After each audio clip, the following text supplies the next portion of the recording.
Olá, alunos do 7º ano da Escola Municipal Franco Montoro. Um prazer enorme falar com vocês.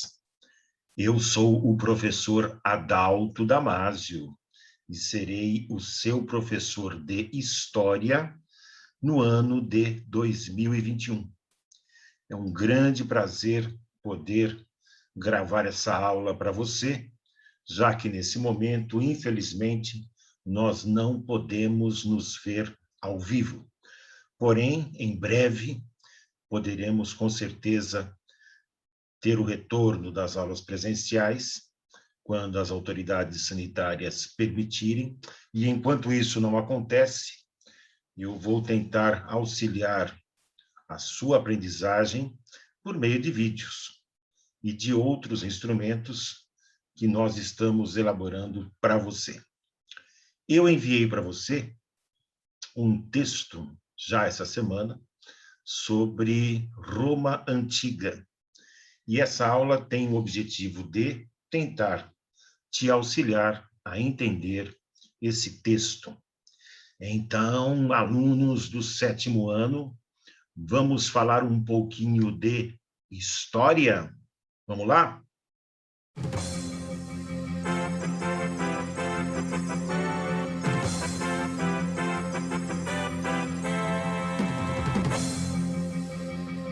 Muito bem. Observe o mapinha.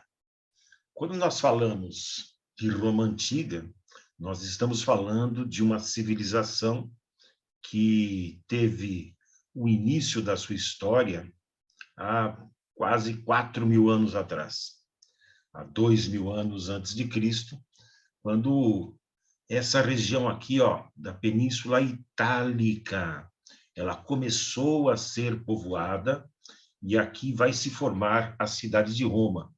Então, do ponto de vista geográfico, importante que nós saibamos, né, que essa civilização romana, que é a cidade de Roma, ela surgiu aqui na Península Itálica, que é uma região que compõe a chamada Europa Ocidental, tá? Aqui está o mapinha mundi, aqui está a América, aqui está a África, aqui está toda a Ásia, esta região da Oceania, e é aqui na Europa, né, especialmente na Europa Ocidental, mais na região sul, evidentemente, né, ou na região sul, que você vai ter a Península Itálica, que é esse pedacinho aqui que está em amarelo, tá? E aqui está a cidade de Roma, tá? Sobre a qual vamos falar. A chamada civilização romana foi extremamente importante, porque a cidade de Roma, como a gente vai ver nesta e nas próximas aulas, ela acabou tendo um crescimento significativo, se tornando, depois, durante o período republicano, sobre o qual falaremos depois, num grande império, no maior, um dos maiores impérios da história da humanidade. Vamos começar a contar um pouquinho dessa história. Muito bem. A primeira questão é a localização. Eu já falei que fica na Península Itálica, e a origem, né, segundo os historiadores, os arqueólogos, a origem, ela aconteceu, né, aqui na cidade de Roma, a partir da fixação de pastores e agricultores latinos às margens do rio Tibre. O rio Tibre é um rio que passa pela cidade de Roma, né? A cidade de Roma, que hoje é a capital de um país chamado Itália, tá? Esse rio Tibre atravessa a cidade de Roma, e esses pastores e agricultores que existiam na região, eles começaram a habitar o local, né? Por que é que eles vão se fixar nas margens dos rios? Fundamentalmente porque a água era importante para a agricultura, como é até hoje, né? A água é um elemento natural, né? Enfim, algo que a natureza nos oferece, que cria as condições para a vida, porque vai servir para que os animais possam tomar água, vai servir para que os agricultores possam irrigar a agricultura, vai servir também, obviamente, para o próprio consumo humano. Os pastores fazem o quê? Os pastores criam animais, tá? São pastores de ovelhas, de cabras, ou mesmo de rebanhos bovinos, tá? Vaca, boi, etc. Os agricultores, evidentemente, são aqueles que plantam, tá? E tem que cuidar da sua plantação, irrigando essa plantação. Inclusive, aí, novamente, a importância do rio é fundamental, e é por isso que as margens desses rios, em toda a antiguidade, né, vai ser importante. Se você observar a formação do que você já estudou lá no 6º ano, né, a formação do Egito Antigo, a formação dos povos que viveram na Mesopotâmia, a formação dos povos que viveram na região onde hoje é a Índia, ou na região onde é a China, são civilizações que surgiram às margens dos rios, né? Essa também será mais uma civilização que surgirá às margens do rio. No caso aqui, o rio Tibre, um rio que existe, repito, até hoje lá, né? Nisso que hoje a gente chama de Itália e que hoje é uma cidade, né, bastante desenvolvida e contemporânea, uma grande metrópole chamada Roma. Mas não é sobre essa Roma de hoje que nós vamos falar, é sobre a Roma de 2.500 anos atrás, que foi se formando lentamente, tá? Depois, né, foi se urbanizando, foi crescendo, como a gente vai ver já já. Existe também uma origem de Roma que você pode chamar de uma origem lendária. Todas as civilizações, todos os povos buscam, né, de alguma maneira, explicar a sua origem de maneira mítica ou de maneira lendária. Isso, todas as civilizações têm isso, tá? Isso é normal. Então, se você pegar lá os astecas aqui na América, eles vão ter uma explicação mítica para a origem deles, tá? Os maias também, os incas. Se você pegar os gregos, né, você também vai ter lá uma origem mítica, né? Eles vão acreditar que são filhos de Heleno. Se você pegar os egípcios, né, da antiguidade oriental, lá no nordeste da África, também eles vão acreditar numa origem mítica. Os povos, de uma forma geral, as civilizações, criam essas explicações míticas com o objetivo de explicar a sua origem, tá? Roma não é diferente, tá? Roma vai ter aí a chamada origem lendária por meio da lenda de Rômulo e Remo, que é uma lenda bonitinha, né? De um casal de gêmeos que nasceu, né? Que era lá sobrinho do rei de Roma e que acabou do rei de uma cidade que ficava ao lado de Roma, e acabou esse reinado sendo usurpado por um tio malvado, tá? Que jogou os dois gêmeos no rio, né? Rômulo e Remo. Aí alguém encontrou, recolheu, aí uma loba romana, uma loba foi lá e amamentou-os. Aí eles sobreviveram, e aí eles cresceram, ficaram fortes, voltaram lá para a cidade de Alba Longa, que era a cidade onde o tio deles governava, e, né, derrotou aquele malvado que tirou o trono do seu tio, devolveu o trono para o seu tio, e, em troca, eles ganharam o direito de fundar uma cidade. E aí teriam eles fundado a cidade de Roma. Essa é uma origem lendária, tá? Todas as civilizações, como eu disse, de uma forma geral, tentam explicar a origem do seu povo de maneira mítica ou de maneira lendária. Nós, historiadores, somos cientistas. Então, nós tentamos explicar a origem dos povos por meio da ciência, por meio dos estudos arqueológicos, por meio dos estudos históricos, né? Nós tentamos buscar o quê? Fontes escritas ou artefatos arqueológicos para tentar mostrar como que uma civilização surge. Evidentemente que são métodos diferentes de explicar a origem de um povo, a origem de uma civilização, e a ciência tem a obrigação de, nesse caso, demonstrar essa origem por meio dessas investigações arqueológicas e históricas.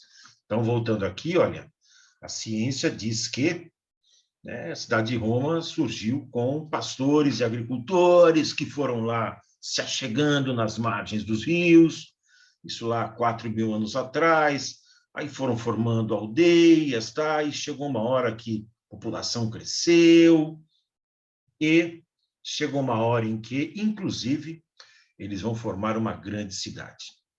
Por que a gente estuda Roma, professora? Professora, por que a gente vai estudar Roma antiga? O que eu tenho a ver com isso, professor?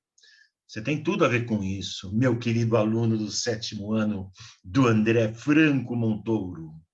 Tem tudo a ver com isso. Por quê? Porque os romanos, a civilização romana, nos ofereceu uma grande influência, nos ofereceu uma herança cultural significativa, importante, que você vivencia no dia a dia e às vezes nem percebe. Nós todos vivenciamos a herança cultural romana, assim como a grega também, e não percebemos. Na arquitetura, por exemplo, boa parte, ou algumas características da arquitetura contemporânea, moderna, ela vem da arquitetura romana.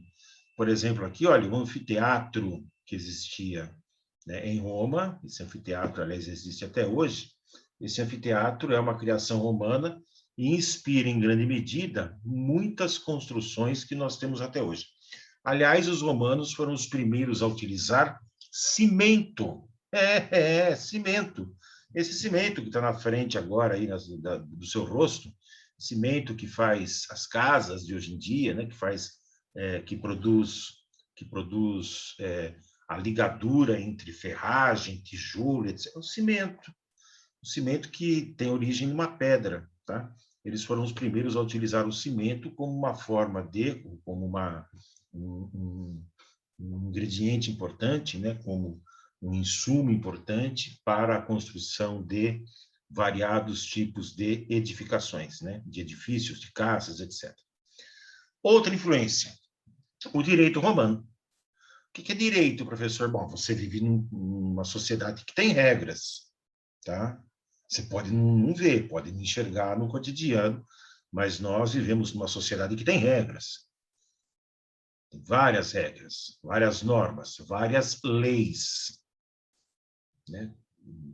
Então, se você for hoje no Código Penal brasileiro, está escrito lá que se uma pessoa matar outra e, né, a polícia puder comprovar e houver um processo judicial e o júri decidir que ele é culpado, ele tem lá uma pena de prisão, no caso do Brasil, né? Pena de prisão de até 30 anos. A ideia de leis, né, uma ideia que perpassa a nossa sociedade, porque ela emana de valores. No nosso caso, o valor muito importante, um valor muito importante, é o direito à vida, né? É que o governo, o Estado, ajude a preservar a vida das pessoas, para que uma não saia matando a outra aí só porque brigou por conta, né, de uma galinha roubada, ou de um celular roubado, ou algo do tipo. Então, o direito romano, ele inspira o chamado direito ocidental todo, né, na Europa, nos Estados Unidos, na América Latina, no Ocidente todo. Quando eu falo Ocidente, ó, quando eu falo Ocidente, vamos voltar aqui no mapinha, mundo ocidental é esse mundo aqui, ó, Europa e América, e algumas coisas lá na África, algumas coisas aqui pela, na Austrália, por exemplo, na Oceania também. Então, o direito é importante. Mas o que tem, por exemplo, professor? Me fala um exemplo de alguma coisa do direito romano que até hoje é importante para nós. Os princípios. Tem vários princípios do direito romano que alicerçam o nosso direito ocidental. Por exemplo, o princípio de que todos são inocentes até que se prove o contrário. Sim, esse é um princípio fundamental para a gente entender que, de fato, é justo, que, de fato, é considerado justo pelo direito brasileiro, pelo direito ocidental, pelo direito americano, pelo sistema de justiça na Europa. Todos são inocentes, até que alguém prove o contrário. tá? Então, para alguém ser considerado culpado de algo, tem que haver provas, tudo bem? Esse é um princípio fundamental. Quem criou isso? Os romanos criaram isso. Outro princípio importante. Quem acusa tem a responsabilidade de provar. Então, se você é acusado de algo, quem te acusou tem que provar. Esse é um direito fundamental, um princípio fundamental do direito romano, um princípio que nos acompanha até hoje. Você não pode, ninguém pode ser acusado de algo sem que aquele que acusou prove, tá? Então, são princípios. Eu falei só 2, hein? Tem vários outros. Então, esses princípios que são justos, que são corretos, né? Porque, afinal de contas, se alguém, né, acusa alguém de ter roubado uma geladeira, tem que provar, não pode sair por aí falando. Não pode sair falando sem prova, tá? Isso é importante para que a gente tenha o quê? Uma vida civilizada, para que a gente tenha uma vida pacífica, para que as pessoas não saiam por aí denunciando as outras, né? Sem a obrigação de provar. Muito bem. Eu falei de 2 influências, vamos falar do Senado. O Senado, já a gente vai ver, é um lugar onde ficavam os senadores, né? Onde havia, na verdade, no período republicano, por exemplo, é de onde Roma era governada. Então, a ideia de que, né, representantes, se não de todo o povo, mas de um grupo social, a ideia de que esses representantes governem uma região, um país, uma aldeia, uma cidade, seja lá o que for, é algo que vem lá de Roma. E Senado remete à ideia de que pessoas mais velhas, mais idosas e mais experientes componham esse Senado, né? Componham essa instituição. Até hoje é assim, né? No Brasil, o Brasil tem Senado, nos Estados Unidos tem Senado, tá? E essa é uma instituição importante. Senado vem do latim, né, da língua latina, porque lá em Roma eles falavam latim e escreviam em latim. Senado vem de sênior, que em latim significa mais velho, né? Até hoje se usa muito essa expressão sênior, né, de senioridade, por exemplo, no sentido de que ele é experiente, né, numa determinada área de profissão, ou é experiente em alguma coisa que se faça. Então, Senado, a ideia de Senado, é uma influência também do direito romano.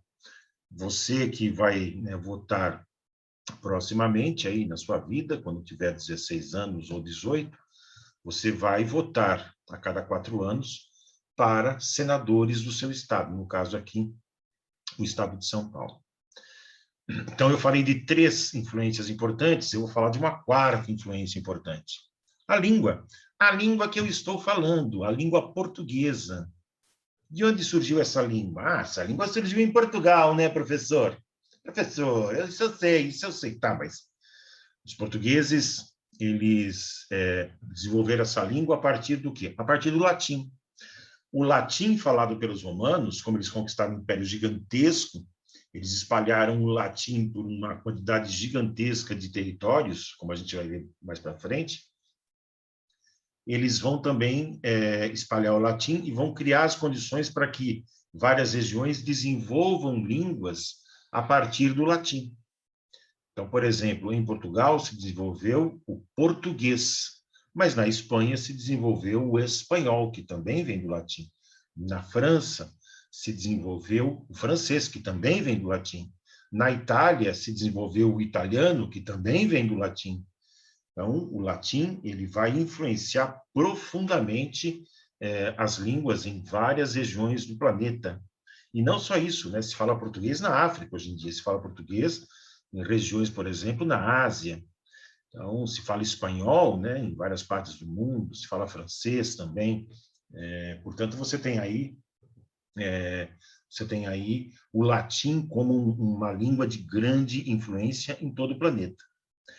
E, além disso, uma 5ª influência muito importante, o cristianismo.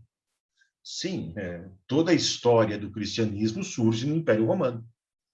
Surge na civilização romana, em especial no final do período republicano, no começo do período imperial, como nós vamos ver lá para frente. Tudo bem? Então, olha só, nós não estamos estudando por estudar. Não estamos vendo Roma Antiga por ver. Estamos vendo porque, de fato, ela influenciou o nosso mundo. Influenciou, como tudo que aconteceu no passado influencia o nosso mundo de hoje. Tudo bem? Não é à toa. A gente fala mais sobre isso nos próximos capítulos. Bom, a cidade de Roma era o quê? Primeiro não era cidade, era uma aldeia lá de pastores, agricultores, mas a população foi crescendo, crescendo, né? E essas aldeias foram se juntando e transformou-se numa cidade. Quando elas se transformam numa cidade, vão surgir as chamadas diferenciações sociais, ou seja, vão surgir aqueles que têm terras e aqueles que não têm. Como a agricultura é a principal atividade econômica, juntamente com o pastoreio e depois a pecuária, a terra, a propriedade da terra é algo fundamental para que eles pudessem se diferenciar. E quem tinha terras ficou esperto, colocou lá umas cercas e falou, essa é minha e eu não dou mais para ninguém. Aí sobrou gente, sobraram pessoas. Sobraram pessoas que não tinham terra. Aí você vai ter o quê? Uma divisão social.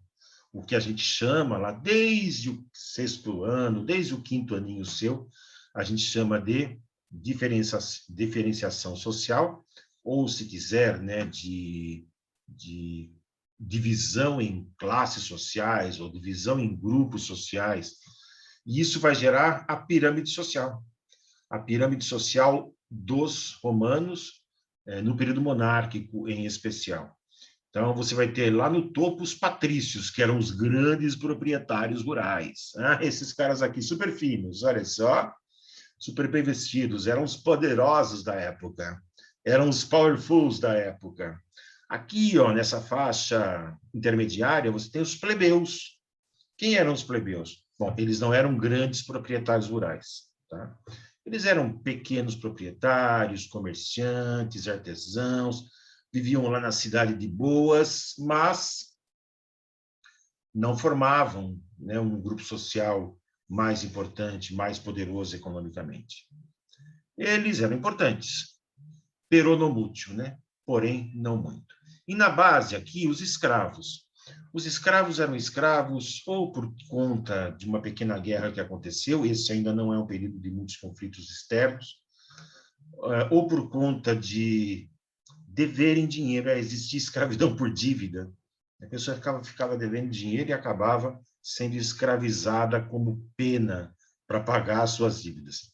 Escravidão por dívida que existiu na Grécia Antiga também e que também existia em Roma Antiga, em especial nesse período.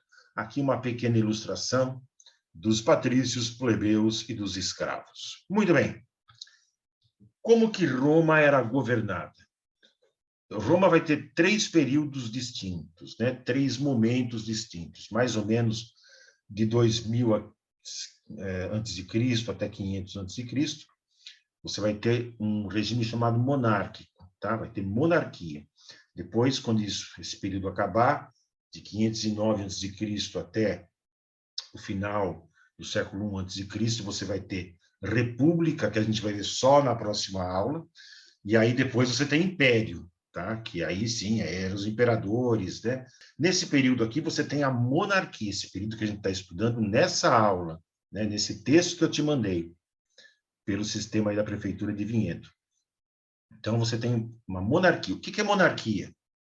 Que vai existir, né? Vai ser o regime de governo até 509 a.C. É uma forma de governo na qual a autoridade é exercida por um único indivíduo. Normalmente, os senadores, né, o Senado, os patrícios, né, essa classe social superpoderosa, eram os mais ricões da época, etc., normalmente eles aceitavam os reis porque o rei protegia os seus interesses, tá? Mas o rei governava sozinho, às vezes muitos deles pediam auxílio para o Senado, e, teoricamente, nas monarquias, os reis são dotados de poderes especiais. Obviamente que muito diferente do Egito Antigo, onde o faraó, né, que nada mais é do que um rei, era considerado, né, o filho de Deus, né? Não, aqui não, aqui a religiosidade é bem menor, tá? Mesmo assim, eles acreditavam que os reis fossem, de alguma maneira, protegidos, né, por Deus. Nesse momento, inclusive, né, pelos deuses, porque os romanos, antes do cristianismo, eles são politeístas, tá? Eles são politeístas, a gente vai ver isso numa aula específica. Mas a monarquia é isso, é uma forma de governo na qual a autoridade é exercida por um único indivíduo, em geral, dotado de poderes especiais. Eu esqueci de colocar aspas aí, porque, obviamente, ele não tinha poderes especiais nenhum. O poder do rei é vitalício, ou seja, ele governa até morrer, permanecendo no trono até a sua morte. Nas monarquias ocidentais, essas que a gente tem hoje, né, que a gente tem do século XVI, XV, XVI para frente, o poder ele é chamado hereditário, ou seja, ele passa de rei para o seu filho, né, de pai para filho. Em Roma Antiga não era sempre assim, não, viu? Às vezes os senadores decidiam mudar o rei meio que na pancada, tá? Meio que na violência, porque não gostavam, não admiravam muito essa prática. Mas alguns reis passaram o reinado para os seus filhos. Esse é um período curto, né? Um período curto do ponto de vista aqui da aula e do conteúdo, porque o período mais importante vai ser o período republicano e depois o período imperial. A monarquia ela acabou em 509 antes de Cristo, tá? Porque os patrícios ficaram, né, bastante insatisfeitos com o último rei, que aliás nem era latino, era etrusco, né, que era um povo que vivia no norte da Península Itálica.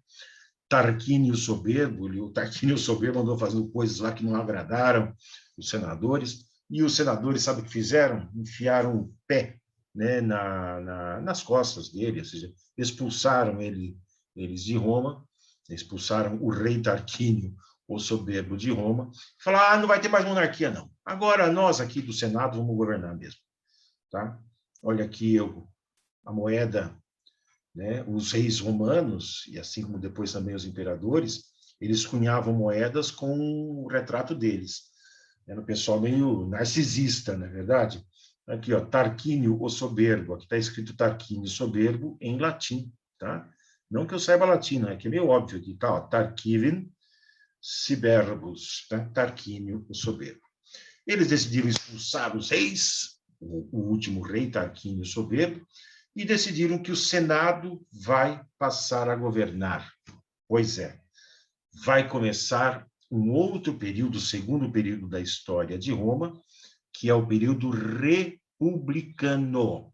Mas, sobre o período republicano, nós falaremos apenas na próxima aula. Muito bem. Eu espero que eu tenha auxiliado você a entender o texto que eu te enviei, tá? Para que você lesse, ou na plataforma, ou na página da prefeitura, ou por qualquer outro meio. Eu agradeço pela sua atenção, vou tentar gravar muitas aulas, vou tentar usar outros meios de comunicação para alcançar você, que é, obviamente, o objetivo do meu trabalho, que, obviamente, é o motivo da minha profissão. Eu que tenho lá meus 30 anos de profissão, mais do que isso, aliás, e venho para o Franco Montoro muito feliz e contente e muito feliz por estar com vocês. Um grande abraço, a gente se vê por aí. Acabou, pessoal! Essa frase é minha. Sai pra lá, meu chapa! Deixa o astro fazer isso! Acabou, pessoal! Acabou, pessoal! Já posso ir para casa?